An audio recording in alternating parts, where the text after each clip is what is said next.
श्रावण सोमवार व्रत कथा। एक बहुत धनवान साहूकार था जिसके घर धन आदि किसी प्रकार की कमी नहीं थी, लेकिन उसको एक दुख था कि उसके कोई संतान नहीं थी। वह इसी चिंता में रात दिन रहता था।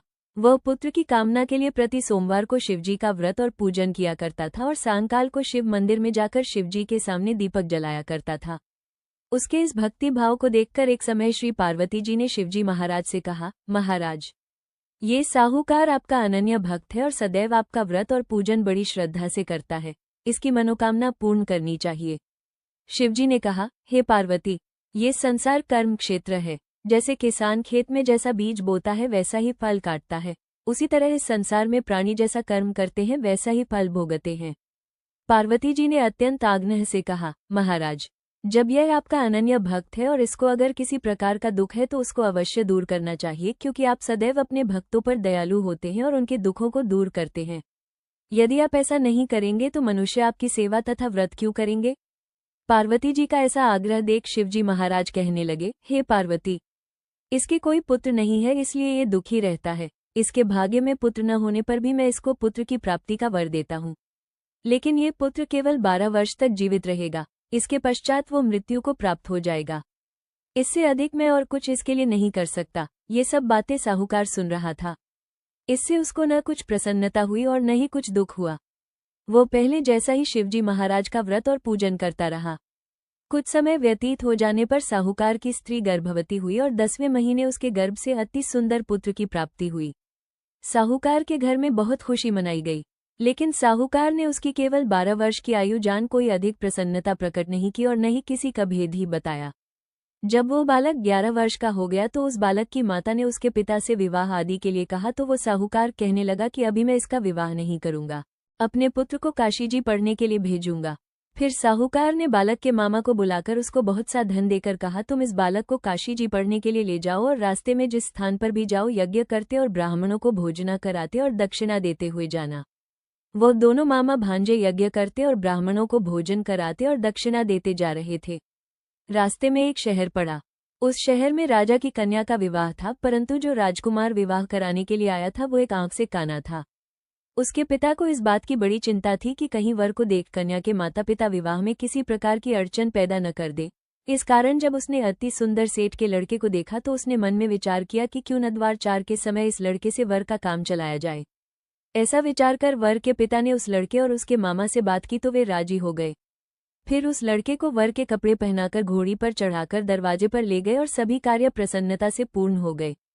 फिर वर के पिता ने सोचा कि यदि विवाह कार्य भी इसी लड़के से करा लिया जाए तो क्या बुराई है।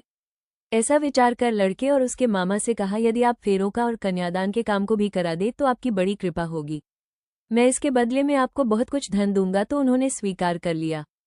विवाह कार्य भी बहुत अच्छी तरह से संपन्न हो गया, परंतु जिस समय लड़का जाने लगा तो उसने राजकुमारी की चुंदड़ी के पल्ले पर लिख दिया, तेरा विवाह तो मेरे साथ हुआ है, परंतु जिस राजकुमार के साथ तुमको भेजेंगे वो एक आंख से काना है। मैं काशी जी पढ़ने जा रहा हूँ। लड़के के जाने के पश्चात राजकुमारी ने जब अपनी चुंदड़ी पर ऐसा लिखा हुआ पाया तो उसने काने राजकुमार के साथ जाने से मना कर दिया और कहा कि यह मेरा पति नहीं है, मेरा विवाह इसके साथ नहीं हुआ है। जिसके साथ मेरा विवाह हुआ है वो तो काशी जी पढ़ने गया है। राजकुमारी के माता पिता ने अपनी कन्या को विदा नहीं किया और बारात वापस चली गई। उधर सेठ का लड़का और उसका मामा काशी जी पहुंच गए। वहां जाकर उन्होंने यज्ञ करना और लड़के ने पढ़ना शुरू कर दिया। जब लड़के की आयु 12 साल की हो गई उस दिन उन्होंने यज्ञ रचा रखा था। लड़के ने अपने मामा से कहा, मामा जी आज मेरी तबीयत कुछ ठीक नहीं है। मामा ने कहा, अंदर जाकर सो जाओ। लड़का अंदर जाकर सो गया और थोड़ी देर में उसके प्राण निकल गए। जब उसके मामा ने आकर देखा तो वो मृत पड़ा है तो उसको बड़ा दुख हुआ और उसने सोचा कि अगर मैं अभी रोना पीटना मचा दूंगा तो यज्ञ का कार्य अधूरा रह जाएगा। अतः उसने जल्दी से यज्ञ का कार्य समाप्त कर ब्राह्मणों के जाने के बाद रोना पीटना आरंभ कर दिया। संयोगवश उसी समय शिव पार्वती जी उधर से जा रहे थे।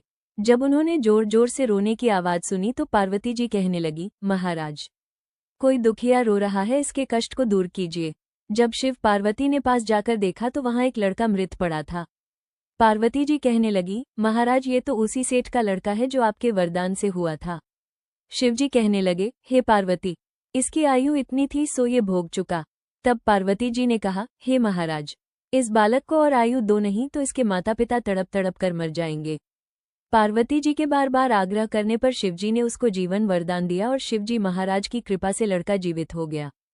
शिव पार्वती कैलाश चले गए।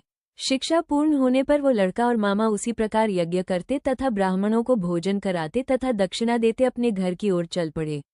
रास्ते में उसी शहर में आए जहां उसका विवाह हुआ था।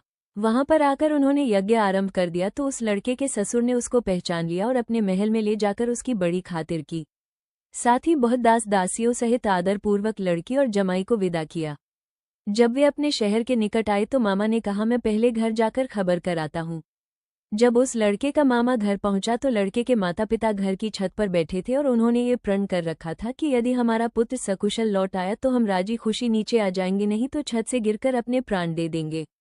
इतने में उस लड़के के मामा ने आकर यह समाचार दिया कि आपका पुत्र आ गया है, तो उनको विश्वास नहीं आया।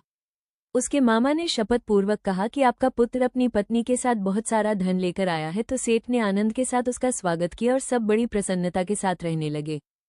इसलिए कोई भी सोमवार के व्रत को धारण करता है अथवा इस कथा को पढ़ता और सुनता है, उसकी समस्त मनोकामनाएं पूर्ण होती हैं तथा इस लोक में सुख भोगकर अंत में सदाशिव के लोक को प्राप्त होता है।